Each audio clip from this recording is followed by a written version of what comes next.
दिवस हूँ विश्वर देवता स्वयं जगन्नाथ आज पखाल खाती तीन थर भोग हुए पखाल तांको अनुसरण करी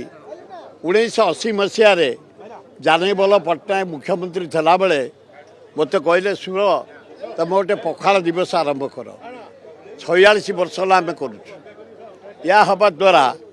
गोटे शांति प्रतिष्ठा हुए भाईचारिया भाव सृष्टि हुए श्रद्धा सृष्टि हुए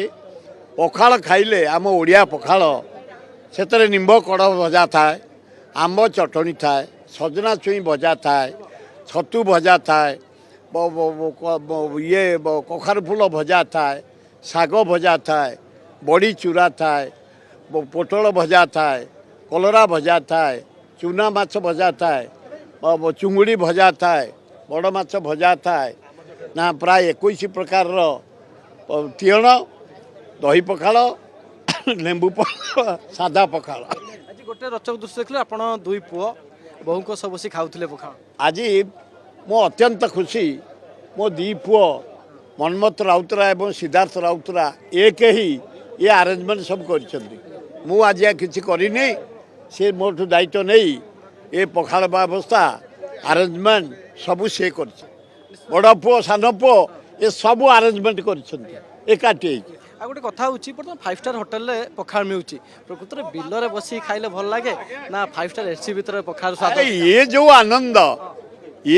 कोठी 5 स्टार देबे कोठी से पाइबे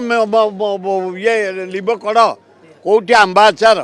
कोठी पाइबे जो सजना छुई शाग पाइबे कखार फूल पाइबे छतु पाइबे कोठी पाइबे पोटल भजा कलरा भजा कोठी पाइबे बड़ी चूरा कोठी पाइबे चूना माछ बड़ माछ चुंगुड़ी माछ रेडी ये हूँ ओडिया खाद्य ओडिशार खाद्य एवं केवल आमिषटा आम एठे करूँ ना निरामिष जेते आइटम जगन्नाथ मंदिर आज से यही भोग